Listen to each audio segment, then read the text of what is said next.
काल देश का विचार बताया गया है कि महाराज जहाँ कहीं भी रहो, जिस देश में, जिस भेष में, परिवेश में रहो, गिरिजा रमण गिरिजा रमण गिरिजा रमण कहो। अगर भगवान के नाम का हम स्मरण करते हैं तो कल्याण निश्चित ही संभव है। उसके बाद काल विचार, पुण्य कैसे बढ़ेगा जीव का। कहा मकर संक्रांति, जिस समय सूर्य मकर राशि में प्रवेश करता है तो उस समय जो व्यक्ति भगवान के नाम का स्मरण करता है, जप करता है, तो उसको बहुत अधिक लाभ प्राप्त होता है। उसके बाद जब सूर्य दक्षिणायन में जाते हैं उस समय जो जीव जप करता है उसको उससे भी 10 गुना अधिक लाभ फल प्राप्त होता है। मकर संक्रांति के दिन जो व्यक्ति अनुष्ठान करता है, भगवान शिव का रुद्राभिषेक करता है, उसको उससे अधिक 10 गुना फल प्राप्त होता है। समुद्र स्नान के समय जो व्यक्ति, जो जीव भगवान के नाम का स्मरण करता है उसको उससे भी अधिक 10 गुना फल प्राप्त होता है। चंद्र ग्रहण के समय जो जीव भगवान के नाम का स्मरण करता है उसको उससे भी अधिक फल प्राप्त होता है। तो शौनकादि ऋषियों ने कहा कि महाराज कृपा करके ये बताइए कि सबसे अधिक प्रभाव जो है पुण्य किस समय प्राप्त होगा और क्या करने से प्राप्त होगा। तो सूर्य जी ने कहा कि ईश्वर, सबसे पुण्य का क्षण जो है वो है सूर्य ग्रहण। जिस दिन सूर्य ग्रहण लगा हो उस दिन, जिस समय से लगा हो उस समय खाना पीना सब कुछ त्याग करके, सैया का त्याग करके, भगवान के स्थान पर पूजन पर बैठ करके, और जो व्यक्ति भगवान के नाम का स्मरण करता है, जप करता है, अनुष्ठान करता है, उसको सबसे अधिक फल प्राप्त होता है। बोल शंकर भगवान की जय हो। इस प्रकार से अलग अलग प्रकार से देश का विचार बताया, फिर समय का विचार बताया, इसके बाद पात्र का विचार कि आखिर महाराज अगर हम दान दे रहे हैं तो पहले विचार करना हमको पात्र का। पात्र देखना है कि कैसा पात्र है। आप दान दे रहे हैं वो कुपात्र तो नहीं है। लिखा है पतनात् त्रायते इति पात्रः, जो आपको, आपसे दान लेकर के आपको पतन के मार्ग से हटा करके सद्मार्ग पर लगा दे, वही मुख्य पात्र है। दान उसी ब्राह्मण को देना चाहिए जो गायत्री जापक हो। गायत्री जापक ब्राह्मण को दान देना चाहिए अन्न का। अन्न का सबसे बड़ा अधिकारी वही है। जैसे अन्न का तो अधिकारी भूखा भी है, भूखों को भी दे सकते हैं, परंतु अगर किसी आप संकल्प से दान दे रहे हैं तो आप ब्राह्मण को ही दान दीजिए। और ब्राह्मण कैसा हो? गायत्री जापक ब्राह्मण हो, जो नित्य गायत्री संध्या करता हो। क्योंकि देखिए, हमको दे वही सकता है जिसके पास कुछ हो। अब जो ब्राह्मण गायत्री का जप नहीं करते हैं वो बेकार है, निरर्थक, उनके पास कुछ नहीं है। दान देने से कोई पुण्य नहीं है, कोई लाभ नहीं है। जो ब्राह्मण गायत्री का जप करता हो उसको दान देने से बहुत अधिक फल प्राप्त होता है और हर प्रकार की कामना उसकी पूर्ण होती है। दान देने से क्या होता है? लिखा है जीव हर कुछ तो प्राप्त कर सकता है, लेकिन दान और संत की महिमा का बखान कोई नहीं कर सकता है और उनका साथ भी कोई नहीं प्राप्त कर सकता है। दारा सुतरु लक्ष्मी पापी हो के हो, संत समागम हरि कथा तुलसी दुर्लभ दोय। ब्राह्मण को दान दे पाना और संत की महिमा का बखान कर पाना असंभव महाराज है। संत के पास कितनी दिव्य महिमा है कोई नहीं जान सकता है, क्योंकि संत अपने आप में समुद्र होता है, उसकी महिमा का बखान करना असंभव है। इसके बाद फिर वार का महत्व बताया कि सबसे अधिक पुण्य जो है किस दिन प्राप्त होता है दान देने से। तो लिखा है बाहुभ्याम तदशांगेन भानुवारे तदन्नरः परजन्मनि चारोग्यम 10 वर्षम समश्नुते। कोई भी व्यक्ति अगर रविवार के दिन ब्राह्मण को दशांग भोजन कराता है तो उसको 10 वर्ष तक आरोग्यता प्राप्त होती है। 10 वर्ष तक में दावे से कह रहा हूं, किसी प्रकार कोई रोग नहीं हो सकता उसको है, लेकिन दशांग भोजन विधि इसकी है। स्वर्गराज ऋषि ने कहा महाराज दशांग भोजन की विधि क्या है? सबसे पहले बहुमानस्थमाध्यान मभ्यंगम पादसेवनम वासो गंधार्चनम चैव घृतापूररसोत्तमम् षडशं व्यञ्जनं चैव ताम्बूलं दक्षिणोत्तमम् नमश्चानुगामश्चैव सन्नदानं दशांगकम्। दशांग विधि आप सभी लोग ध्यान पूर्वक सुनिए, आप सबके योग्य बात है ये, ध्यान पूर्वक सुनने की। जब सुखदेव जी कोई बात कहते थे तो कहने से पूर्व परीक्षित से कहते थे महाराज सावधानतया सुनो, सावधान पूर्वक सुनिए, क्योंकि यह आपके काम की बात है। ये अगर कोई व्यक्ति आरोग्यता चाहता है, कितना भी खतरनाक रोग हो उसको, अगर वो ब्राह्मण को दशांग भोजन करा देता है तो निश्चित उसका हर प्रकार के पाप ताप संताप रोग नष्ट हो जाते हैं। दशांग विधि सबसे पहला, ब्राह्मण को अपने घर में सम्मान पूर्वक बुलावे। बुलाने का ये नहीं है कि हम उठाएं फोन, मिलाएं पंडित जी का नंबर, पंडित जी आप हमारे घर में कल भोजन के लिए आ जाइएगा, बिल्कुल नहीं। वहां जाइए, देखिए जब कुछ आपको प्राप्त करने की अभिलाषा हो ना तो आपको जाना पड़ेगा। आजकल के गुरु हैं तो घर घर जाकर पढ़ा देते हैं, लेकिन पहले गुरुकुल में जाना पड़ता था, आश्रम में जाना पड़ता था, वहां जाकर के अध्ययन करना पड़ता था। भगवान राम चाहते तो अपने गुरु वशिष्ठ जी को घर में बुला लेते, वहीं अध्ययन कर लेते, लेकिन राम जी ने मर्यादा रखी, जाकर के वहां अध्ययन किया था। तो सबसे पहले ब्राह्मण को उसके स्थान पर जाकर के सम्मान पूर्वक बुलावे। हे ब्राह्मण देवता, हे महाराज, हे विप्रवर, हमारी इच्छा है कि हम आपको भोजन करावें, इसलिए हम आपसे निवेदन करते हैं कि आप हमारे घर में उचित समय पर कल पधारिएगा, आपका स्वागत है। इस प्रकार जाकर के ब्राह्मण से निवेदन करें और उसको अपने घर बुलावें सम्मान पूर्वक, पहला। दूसरा, जब वो आपके घर पर आ जावे तो उसके मस्तक पर चंदन का लेपन करें, दूसरा विधि। क्योंकि चंदन जब मस्तक पर लगा देते हैं ना तो चंदन इतना शीतल होता है, इतना पवित्र होता है, हर प्रकार से ब्राह्मण से आशीर्वाद ही निकलता रहता है। तो चंदन का लेपन करें मस्तक पर। उसके बाद पाद प्रक्षालन, बिठा करके ब्राह्मण को एक थाली लेकर के और लोटी में जल लेकर के पाद प्रक्षालन करें, ब्राह्मण के चरणों को धोएं, ये तीसरा। चौथा, वस्त्र से पोंछे पैर को। पांचवा, सुगंधित इत्र सेंट इत्यादि ब्राह्मण के लगावें। इत्र परफ्यूम वगैरह हम लोग बहुत लगा लेते हैं, लेकिन कोई बाहर कहा जाए तो निकाल के अंदर रख लेते हैं, नहीं, इत्र लगावें, क्योंकि इत्र से ब्राह्मण प्रसन्न हो जाता है, देवता प्रसन्न हो जाते हैं। पांचवा, इत्र लगावे। छठा लिखा है षडसम व्यंजनम चैव, जो आपने घर में व्यंजन बनाए हैं, भगवान वगैरह, मालपुआ वगैरह, जो बढ़िया बढ़िया, जो आपको प्रिय हो और जो ब्राह्मण को प्रिय हो, वो भोजन बनवावे। 6 प्रकार का भोजन बनवावे, उसमें कोई भी हो लेकिन प्रिय भोजन हो।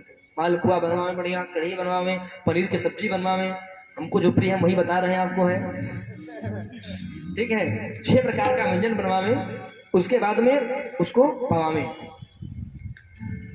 7वां, उसको बिठा करके भोजन करावे, समक्ष बैठ करके, महाराज और कुछ आपको आवश्यकता तो नहीं है। ये 7 प्रकार की विधि हुई।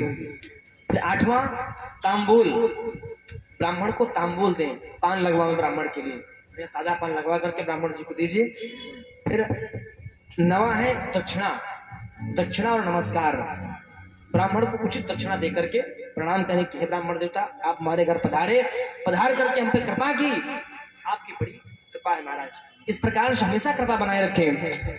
दक्षिणा देकर नमस्कार करें और फिर अनुगमनम चैव, कुछ दूर जाकर के ब्राह्मण को छोड़ावे, नहीं कि ऐसा नहीं महाराज खाली आप जाइए महाराज, ऐसा नहीं, जावे रोड तक छोड़ने के लिए ब्राह्मण देवता को, उनको स्थान दे, महाराज आप यहाँ बैठिए और जाकर के अपने घर को प्रस्थान करिए। इस प्रकार से जो दशांग विधि करता है वो 10 वर्ष तक आरोग्यता को प्राप्त कर लेता है, उसको कभी कोई रोग नहीं होता है। इसलिए अगर कोई दशांग विधि का भोजन 10-12 ब्राह्मण को करा दे, 10-10 ब्राह्मणों को लेकर कराने का विधान इसमें है। 10-10 ब्राह्मणों को दशांग विधि भोजन कराने का विधान है। जो 10 बार करा देता है उसको 100 वर्ष तक आरोग्यता ही आरोग्यता प्राप्त होती है, उसको कभी रोग युक्त नहीं वो हो सकता है। फिर अपनी अपनी कामना अनुसार है कि अगर कोई संतान की अपेक्षा रखता हो तो वो ब्राह्मण पत्नियों को भोजन करावे। अगर कोई विद्या की अपेक्षा रखता हो तो ब्राह्मण के बच्चों को भोजन करावे दशांग विधि से। अगर कोई ज्ञान प्राप्त करना चाहता है तो ब्राह्मण की पुत्रियों को भोजन करावे, बालिकाओं को भोजन करावे। अगर कोई सुख प्राप्त करना चाहता है तो ब्राह्मण को भोजन करावे। अगर कोई आत्मज्ञान प्राप्त करना चाहता है कि महाराज हमारा अंत में क्या हाल होगा, हमें आत्मज्ञान नहीं हो रहा है, हमारी महाराज बुद्धि नहीं काम कर रही है, अगर इस प्रकार का हो तो वृद्ध ब्राह्मणों को भोजन करावे। इस प्रकार से अलग अलग विशेष रूप से बताया कि किस रूप से किसको भोजन कराने से क्या लाभ होता है। इसका विधान करने के बाद में भगवान शिव की पूजा के अंग बताए। भगवान शिव की पूजा के 4 अंग हैं।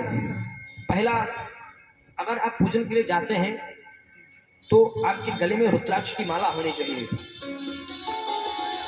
दूसरा, आपके मस्तक पर भस्म लगा हो। तीसरा, आपके मन में भगवान शिव के मंत्र का जाप होता रहे, ओम नमः शिवाय, ओम नमः शिवाय, ओम नमः शिवाय, इस मंत्र का जाप होता रहे। और चौथा, भगवान शिव का षोडशोपचार पूजन होना चाहिए। फूल, फल, पुष्प, गंध, अक्षत इत्यादि रूप से षोडशोपचार पूजन होता है। ये भगवान शिव के पूजन की 4 प्रकार की विधि बतलाई। इसके बाद जप की महिमा बतलाई कि भगवान शाम सदा शिव के जप की महिमा क्या है। जो व्यक्ति प्रातः काल उठ करके 10 माला ओम नमः शिवाय का जाप कर लेता है उसको ज्ञान की प्राप्ति होती है, क्योंकि लिखा है विद्या कामस्तु विरशम। अगर किसी को विद्या की आवश्यकता हो, बुद्धि में बालक को कमजोर हो तो उसके लिए ओम नमः शिवाय का आप जाप करवाइए, निश्चित ही आपका बालक ज्ञानवान हो जाएगा, बुद्धि प्रखर हो जाएगा। वो ओम नमः शिवाय का नित्य 10 माला जप करने से ज्ञान की वृद्धि होती है। अगर कोई व्यक्ति 1 वर्ष में 9 करोड़ संख्या में जप कर लेता है ओम नमः शिवाय का, तो वो भगवान शिव के परम पद को प्राप्त करने में सक्षम हो जाता है। इस प्रकार से जो 9 करोड़ जप करता है उसका वायु तत्व, फिर जो 9 करोड़ करता है उसका अग्नि तत्व, ये 5 जो तत्व हैं, पृथ्वी, जल, वायु, अग्नि और आकाश, ये 5 तत्व उसके शुद्ध हो जाते हैं। कब? जब 9 करोड़ आप जप करेंगे तो आपका एक तत्व शुद्ध हो जाएगा, पुनः जब 9 करोड़ जप करेंगे तो आपका दूसरा तत्व शुद्ध हो जाएगा। ऐसे ऐसे करके 5 तत्व आपको शुद्ध हो जाएंगे। और जब आप अनंत गुना जप कर लेंगे जिसकी कोई संख्या ही न हो, ते तत् शिवपदम प्राप्ति शिवलोक भवेन्नरः, तब जाकर के उस जीव को, उस व्यक्ति को शिव पद की प्राप्ति हो जाती है। लेकिन कब? जब वो असंख्य गुना जप करे भगवान शिव का, यानी कि शिवोहम शिवोहम शिवोहम शिवोहम, उसको केवल यही लगे जो कुछ है वो शिवमय है, जो कुछ मैं देख रहा हूँ शिव को देख रहा हूँ, जो कर रहा हूँ शिव के निमित्त कर रहा हूँ, जो बोल रहा हूँ मैं शिव के निमित्त बोल रहा हूँ, हर कार्य हर कर्म शिव के निमित्त होना चाहिए। इस प्रकार से विधि बतलाई। उसके बाद में भगवान शिव के निर्माण का विधान बताया कि शिवलिंग का निर्माण किस किस प्रकार से करना चाहिए और किस किस के लिए करना चाहिए। ब्राह्मण के लिए सफेद मिट्टी के द्वारा, श्वेत मिट्टी हो उसके द्वारा ब्राह्मण को पार्थिव लिंग बना करके उसका पूजन करना चाहिए, उसको अधिक फल प्राप्त होता है। क्षत्रिय को लाल मिट्टी से, वैश्य को पीली मिट्टी से और शूद्र को काली मिट्टी से भगवान शिव का निर्माण कराना चाहिए और उसका अभिषेक करना चाहिए। बोले महाराज सबसे अधिक लाभ किस से प्राप्त होता है, क्या करने से प्राप्त होता है, किस मिट्टी से अभिषेक करने से प्राप्त होता है? तो सबका अलग अलग विधान बताया कि अगर कोई भगवान शिव का पार्थिव लिंग के द्वारा पूजन करता बना करके है तो सबसे अधिक उसको महत्व फल प्राप्त होता है, क्योंकि पार्थिव लिंग लिखा है एतत् पार्थिव रूपम करो सर्वस्व साधनम। भगवान शिव का पार्थिव स्वरूप ही इस कलयुग में सारतत्व है जीव के लिए। जो जीव सारतत्व प्राप्त करना चाहता है, ज्ञान प्राप्त करना चाहता है, तो अपने घर में पार्थिव लिंग का निर्माण करावे और पार्थिव लिंग का अभिषेक करने से जीव को सब कुछ प्राप्त हो सकता है और वो भगवान शिव के परम पद को भी प्राप्त कर लेता है। इस प्रकार से बताया। ब्राह्मण के लिए पत्थर का शिवलिंग, क्षत्रिय के लिए लोहे का शिवलिंग, वैश्य के लिए कांसे का शिवलिंग और शूद्र के लिए पार्थिव शिवलिंग भी शुद्ध है। वो किसी भी शिवलिंग पे कर सकता है। विशेषतया उस पर पूजन नहीं करना चाहिए शूद्र को जो स्वयंभू प्रकट हो, अन्य सभी शिवलिंगों पर पूजन वो कर सकता है। इसका विधान बतलाया, पूजन की विधि बतलाई कि जो भगवान शिव को प्रसन्न करने के लिए भगवान शिव पर नित्य प्रति केवल एक बिल्वपत्र चढ़ा देता है तो उसको मनोवांछित फल कामना प्राप्त हो जाती है। लिखा है कोटि कन्या महादानम बिल्वपत्रम शिवार्पणम। भगवान शिव को बिल्वपत्र चढ़ाने का लाभ ये होता है कि करोड़ों कन्यादान का फल एक बिल्वपत्र चढ़ाने से प्राप्त होता है। इस प्रकार से अलग अलग प्रकार की विधि बतलाई। विधि बतलाने के बाद में समस्त ऋषियों ने खड़े होकर के सूर्य जी को प्रणाम किया। प्रणाम करने के बाद कहा कि हे प्रभु, आप परम ज्ञानवान हैं, परम करुणानिधान हैं, आपकी लीला को नहीं जाना जा सकता है। इस प्रकार से सभी ने खड़े होकर के भगवान शिव के बारंबार चरणों में वंदना आरंभ कर दी। आइए हम सभी लोग मिलकर के भगवान शिव के चरणों में प्रणाम करते हैं और उसके बाद फिर आरती।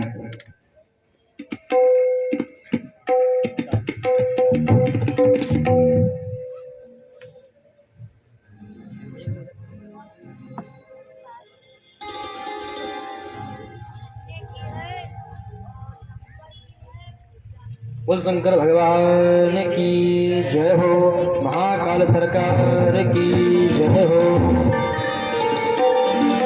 सभी लोग मेरे साथ में इस भजन को गाएंगे और उस प्रभु परमात्मा से ये वाला मैं ये विनती करेंगे। क्या ना मैं जानू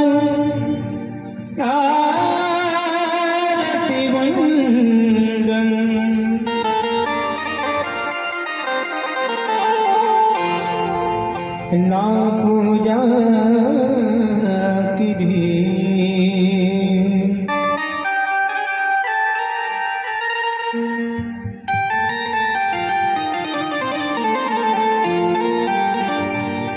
निभाओ मैं कैसे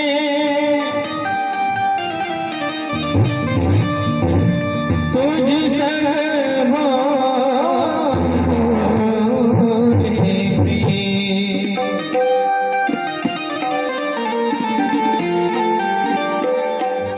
और सभी लोग मीठी मीठी तालियां बजाते हुए साथ में मेरे गाएंगे। और क्या विनती करना है कि मुझे दास बना कर रख लेना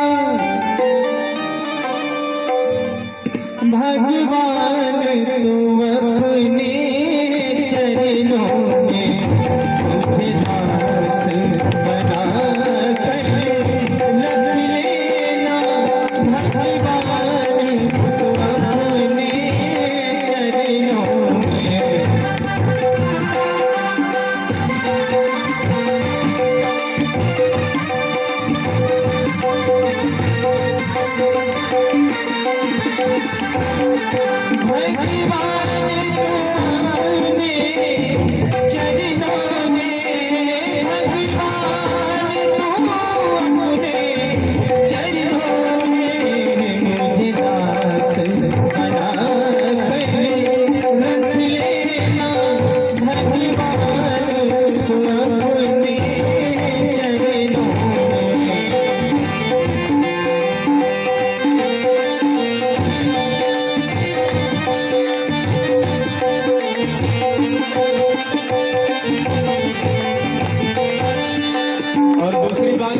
है उस प्रभु परमात्मा से, मैं भला बुरा हूँ तेरा हूँ, मैं भला बुरा हूँ तेरा हूँ, तेरे बारे काले तेरा हूँ, तेरे बारे काले तेरा हूँ, मुझे चाह कर जान के रख लेना, मुझे चाह कर जान के रख लेना, भगवान तू अपने चरणों में।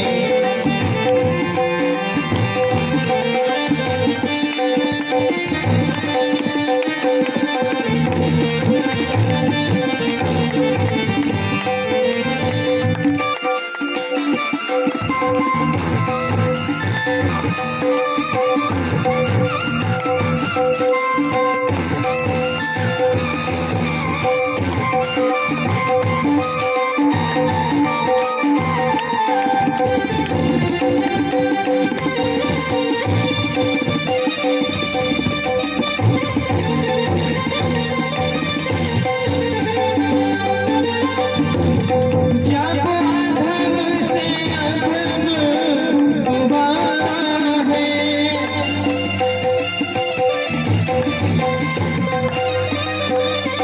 जब अधम से अधम उबारा है,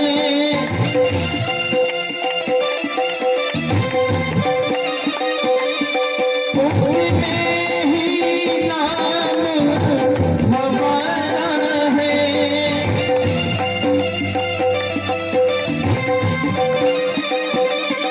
जब अधम से अधम पुकारा है, उसमें ही नाम हमारा है। मुझे भार समझ कर रख लेना, मुझे भार समझ कर रख लेना, भगवान तू अपने चरणों में।